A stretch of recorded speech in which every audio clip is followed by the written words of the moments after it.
بسم اللہ الرحمن الرحیم۔ السلام علیکم۔ اس پوائنٹ پر پہنچنے کے بعد یوں احساس ہونے لگتا ہے کہ جیسے ہمارے سامنے دو آپشنز ہوں۔ پہلا آپشن کہ ہم تمام تر لاجیکل وضاحتوں کو اپلائی کر کے دیکھیں، خراب موسم، ناتجربہ کاری، انسانی غلطیاں، کمزور ٹیکنالوجی، قدرتی آفات، اور پچھلے 7,000 الفاظ کے دوران میں نے ان تمام وضاحتوں کو ایک ایک کر کے آپ کے سامنے رکھا بھی ہے۔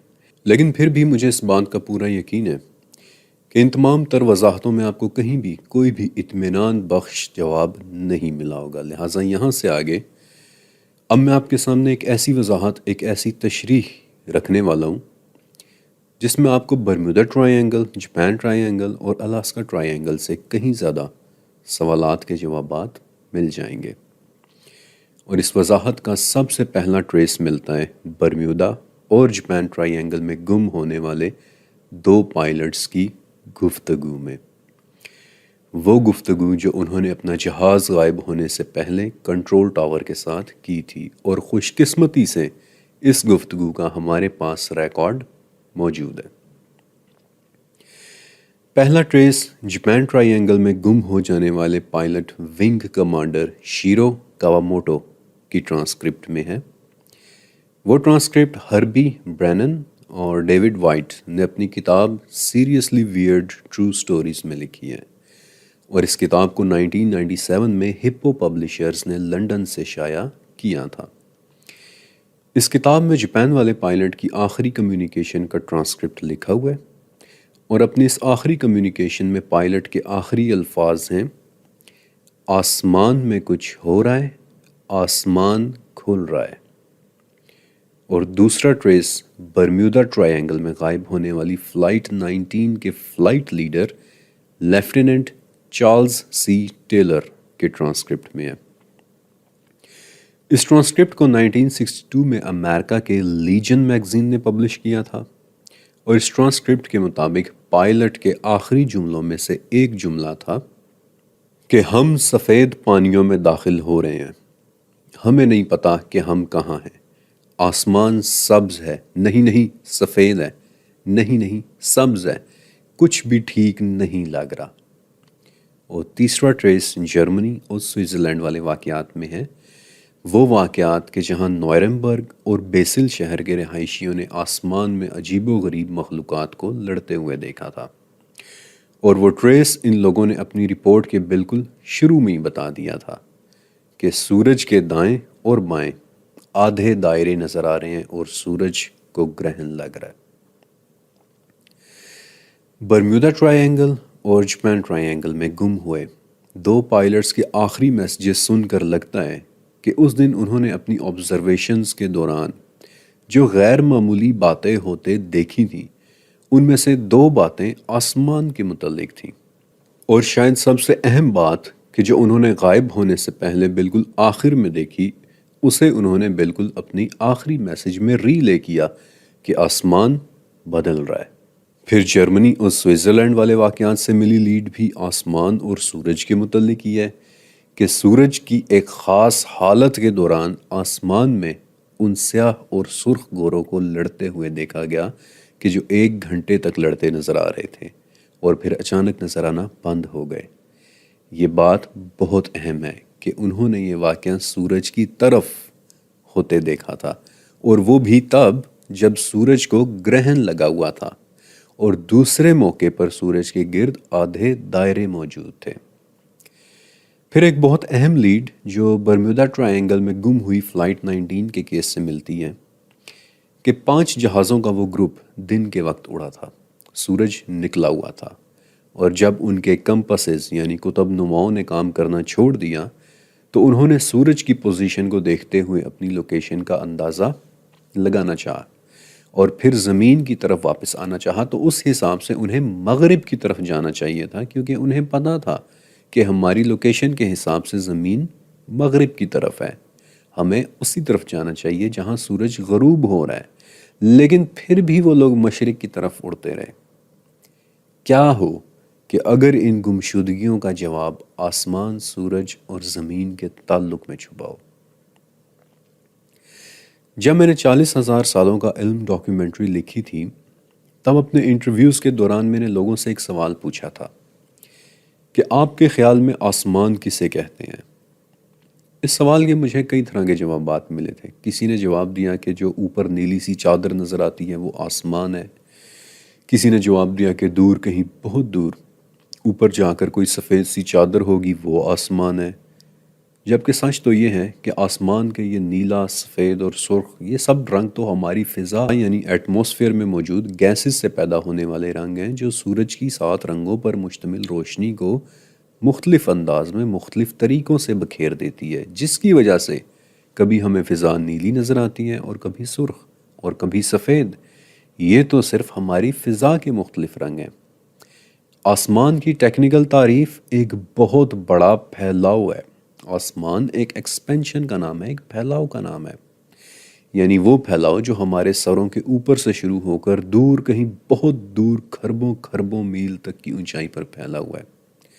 اسی لیے تو ہم بارش کے بھی آسمان سے آنے کا ذکر کرتے ہیں، اسی لیے ہم بادلوں کے بھی آسمان میں ہونے کا ذکر کرتے ہیں، اسی لیے ہم سورج، چاند اور ستاروں کے بھی آسمان میں ہونے کا ذکر کرتے ہیں۔ آسمان ایک بہت بڑے پھیلاؤ کا نام ہے کہ جو ہمارے سروں کے اوپر سے شروع ہو کر کھرب ہا کھرب میل اوپر تک پھیلا ہوا ہے۔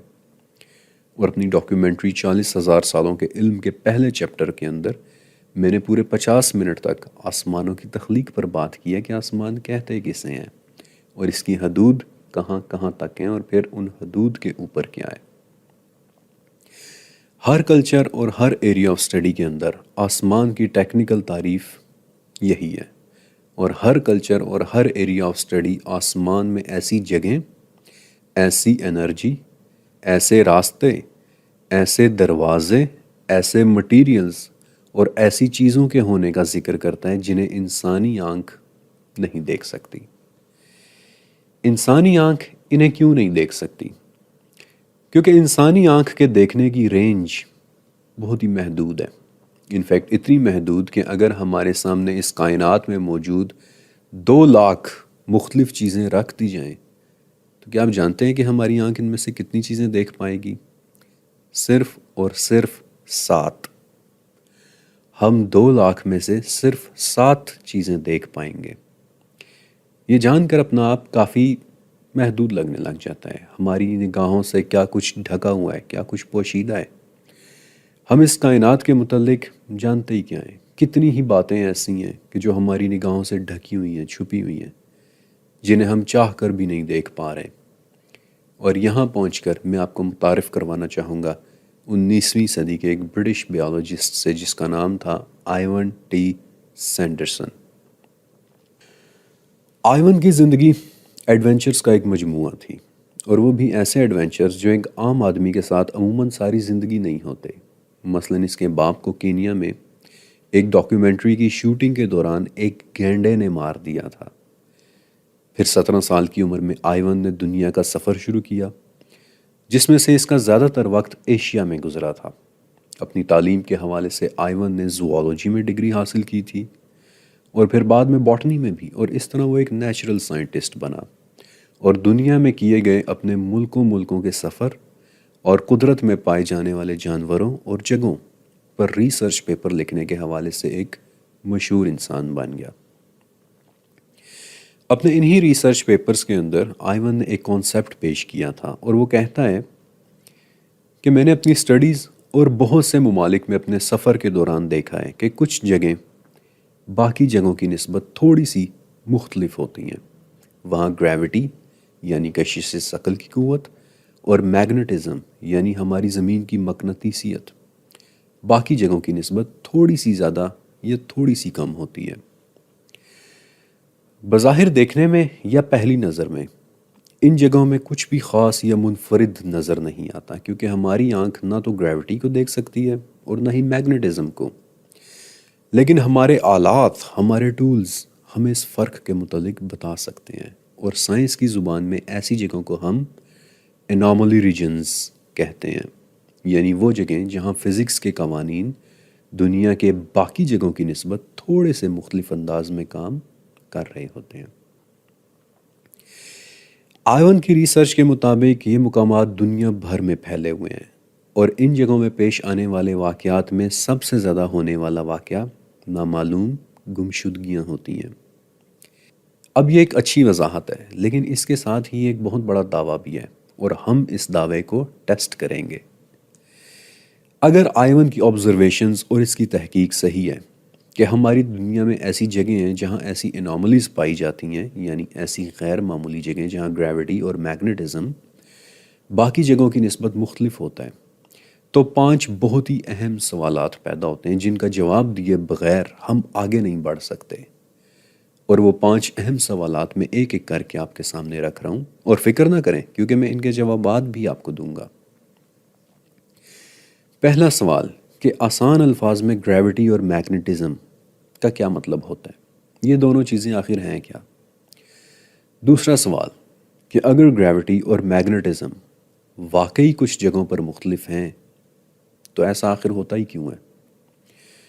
تیسرا سوال کہ پھر اس انوملی سے فرق کیا پڑتا ہے؟ گمشدگیوں کا ان چیزوں کے ساتھ کیا تعلق ہے؟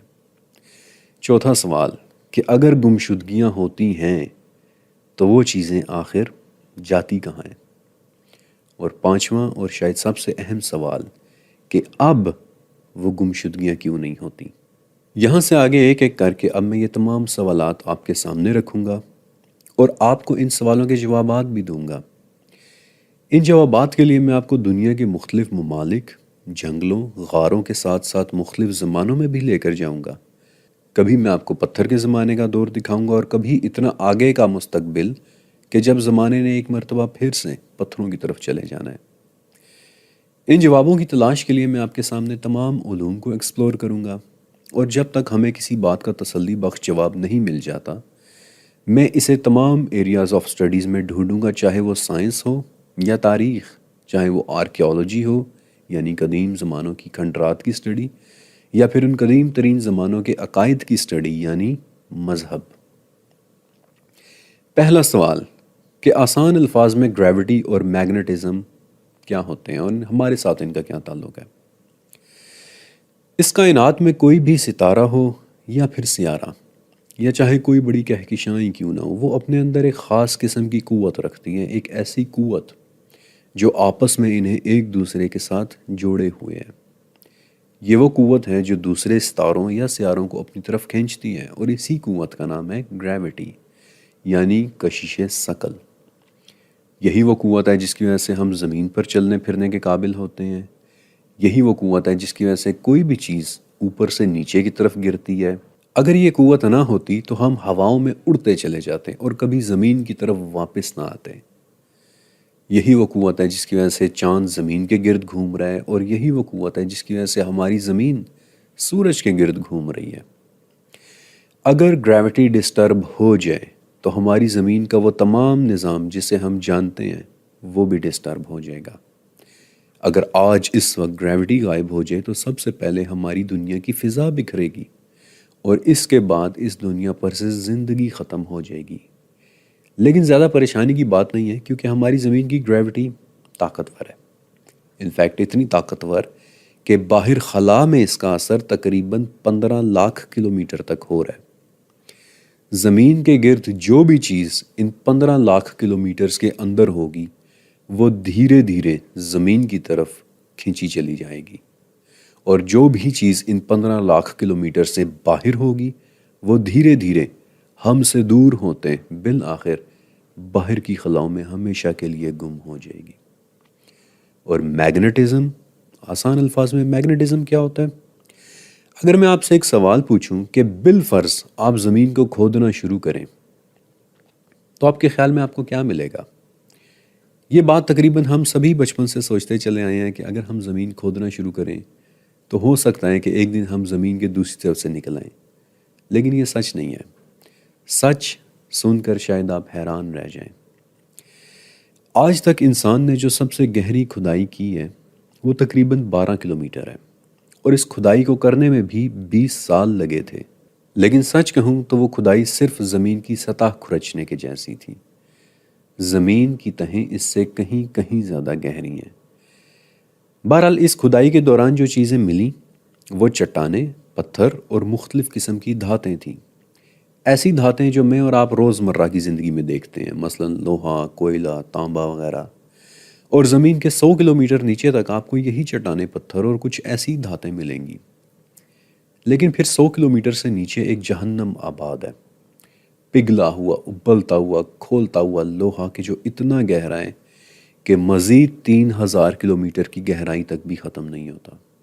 اب کہاں ہماری 20 سال میں کی گئی 12 کلومیٹر کی کھدائی، اور کہاں یہ ہزاروں کلومیٹر گہری اندھیری تہیں۔ شاید سطح کھرچنے کا لفظ بھی بہت بڑا تھا، ہم نے تو شاید زمین کی گہرائی پر ایک سکریچ بھی نہیں ڈالا ہے۔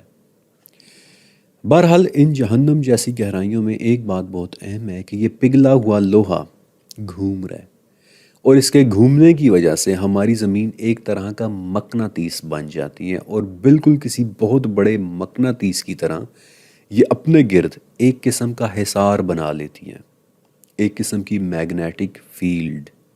اور یہ وہ میگنیٹک فیلڈ ہے، یہ وہ حصار ہے جو ہماری زمین کو سورج کی خطرناک شعاؤں سے بچا کر رکھتا ہے، ہماری زمین کی حفاظت کرتا ہے، اور یہ میگنیٹک فیلڈ کئی ہزار کلومیٹر اوپر تک خلا میں پھیلی ہوئی ہے۔ اب یہ فیلڈ ہم تک سورج اور خلا کی خطرناک شعاؤں کو پہنچنے سے پہلے ہی روک دیتی ہے، یہ ہماری حفاظت کرتی ہے۔ یہی وہ میگنیٹک فیلڈ ہے جسے انسان سینکڑوں سالوں سے استعمال کرتا چلا آیا ہے۔ اسی میگنیٹک فیلڈ کے ذریعے پچھلے 900 سال سے انسان کمپس یعنی قطب نما کا استعمال کر رہا ہے، کیونکہ جیسا کہ آپ سب جانتے ہی ہوں گے، قطب نما کی سوئیاں اسی میگنیٹک فیلڈ کی وجہ سے شمال کی طرف پوائنٹ کرتی ہیں اور ہمیں سمتوں کا اندازہ ہوتا ہے۔ یہی وہ میگنیٹک فیلڈ ہے جس کے ذریعے ہر سال 2000 مختلف نسلوں کے پرندے راستہ اور سمت پہچان کر ٹھنڈے علاقوں سے ہجرت کر کے گرم علاقوں کی طرف چلے جاتے ہیں۔ یہی وہ میگنیٹک فیلڈ ہے جس کے ذریعے راستہ پہچان کر جنگلی جانور اس دنیا کی سب سے بڑی ہجرت کرتے ہیں، یعنی افریقہ میں ہونے والی دی گریٹ مائیگریشن، جس میں ہر سال 17 لاکھ ولڈ بیسٹ یعنی جنگلی بھینسیں اور 3 لاکھ زیبرے تنزانیہ کے سیرنگیٹی میدانوں سے نکل کر کینیا کے مسائی مارا میدانوں تک ہجرت کر جاتے ہیں۔ اگر یہ میگنیٹک فیلڈ ڈسٹرب ہو جائے تو سب سے پہلے ہماری دنیا کا ایکو سسٹم ڈسٹرب ہو جائے گا۔ پرندے بھول جائیں گے کہ انہیں اڑنا کس طرف ہے، جانور بھول جائیں گے کہ انہیں چلنا کس طرف ہے، کشتیاں، جہاز، یہ سب اپنے راستے سے ہٹ جائیں گے اور کچھ ہی دنوں میں دنیا سے زندگی ختم ہو جائے گی۔ لیکن یہ مہلت شاید چند دنوں کی بھی نہ ہو، کیونکہ میگنیٹک فیلڈ کے غائب ہوتے ہی ایک اور بھیانک واقعہ رونما ہوگا کہ ہم سورج اور خلا سے آنے والی تمام قسم کی خطرناک شعاؤں کی طرف ایکسپوز ہو جائیں گے۔ کبھی کبھی سورج سے آگ کی بہت بڑی بڑی لپٹیں نکلتی ہیں۔ یہ لپٹیں اتنی بڑی ہوتی ہیں کہ یہ سورج کی سطح سے 4.25 کروڑ کلومیٹر دور اوپر تک اٹھتی چلی جاتی ہیں، اور آگ کی یہ لپٹیں اس قدر طاقتور ہوتی ہیں کہ ان کا اثر ہمارے پورے سولر سسٹم تک پھیل جاتا ہے، اور جب اس بھیانک لپٹ کا اثر ہماری زمین تک پہنچتا ہے تو ہماری میگنیٹک فیلڈ ہمیں اس کی تباہیوں سے بچا لیتی ہے۔ اور یہ قدرت کا ایک معجزہ ہے کہ 2 طاقتور شعاؤں کے اس بھیانک ٹکراؤ کے نتیجے میں ہم کوئی تباہی نہیں دیکھتے، بلکہ ہم اپنے آسمان میں دنیا کے خوبصورت ترین لائٹ شوز میں سے ایک لائٹ شو دیکھتے ہیں، ڈارک گرین اروراہ لائٹس۔ لیکن کبھی کبھی سورج کی آگ کی یہ لپٹیں حد سے زیادہ طاقتور ہو جاتی ہیں، اتنی طاقتور کہ یہ ہماری میگنیٹک فیلڈ تک کو ہلا کر رکھ دیتی ہیں۔ اور آخری مرتبہ ایسا سن 1859 میں ہوا تھا کہ سورج کی ایک بہت بڑی لپٹ سے ہماری میگنیٹک فیلڈ ڈسٹرب ہو گئی تھی، لیکن ہماری قسمت اچھی تھی کہ صرف اتنا ہی نقصان ہوا کہ پوری دنیا میں ٹیلی گراف لائنز کام کرنا چھوڑ گئی تھیں۔ گریوٹی اور میگنیٹک فیلڈ یہ ہمارے لیے بالکل ویسی ہیں کہ جیسے پانی اور خوراک، اگر یہ اس دنیا سے غائب ہو جائیں تو اس دنیا سے انسانی زندگی ختم ہو جائے گی۔ گریوٹی اور میگنیٹک فیلڈ ہماری دنیا کو سٹیبل رکھے ہوئے ہیں، اسے قائم رکھے ہوئے ہیں، اور اسی لیے ہمیں ان کے کم یا زیادہ ہونے پر نظر رکھنی چاہیے۔ اور اسی لیے اب میں آپ کو دوسرے سوال پر لاتا ہوں کہ کیا یہ دونوں چیزیں واقعی ہماری زمین کی کچھ جگہوں پر باقی کی نسبت کم اور کچھ جگہوں پر باقی کی نسبت زیادہ ہیں؟ اور اگر ایسا ہے تو کیوں ہے؟ گریوٹی کی انوملی کا جواب تو بہت آسان ہے کہ زمین پر کچھ جگہیں ایسی ہوتی ہیں جہاں زمین پر موجود مٹیریل بہت زیادہ ہوتا ہے۔ مثلا زمین کے پہاڑی سلسلے یعنی ماؤنٹن رینجز، جہاں میدانوں یا صحراؤں کی نسبت زمینی مٹیریل بہت زیادہ ہوتا ہے، جہاں دھاتیں، مٹی، پتھر، چٹانیں پہاڑوں کے وزن کے حساب سے ہوتی ہیں۔ نیچرلی وہاں زمین کی گریوٹی بھی خالی میدان کی نسبت زیادہ ہوگی۔ جبکہ میگنیٹک فیلڈ کی انوملی کو سب سے پہلے آئس لینڈ میں رہنے والے سیلرز، ملاحوں نے محسوس کیا تھا۔ انہوں نے دیکھا کہ بعض جگہ پر کمپاس کی سوئیاں شمال کی طرف پوائنٹ کرنا چھوڑ دیتی ہیں، اور بعض اوقات تو وہ 30 ڈگری تک غلط سمت دکھا رہی ہوتی ہیں، اور بعض اوقات تو بالکل گھومنا شروع ہو جاتی ہیں۔ اب یہ ڈسٹربنس اکثر ان علاقوں پر ہوتی ہے جہاں زمین کے اندر ایسی دھاتیں موجود ہوں جو میگنیٹک ویوز پر اثر ڈال سکیں، مثلا لوہا زمین سے نکلتا ہے، اور بعض اوقات زمین کے اندر لوہے کے بڑے بڑے پہاڑوں جیسے ڈپازٹس ہوتے ہیں کہ جو ان بڑی بڑی مقناطیسی لہروں کو ڈسٹرب کر دیتے ہیں۔ یا پھر کبھی کبھار سمندروں کی اندھیری گہرائیوں میں ایک منرل پایا جاتا ہے جس کا نام میگنیٹائٹ ہے۔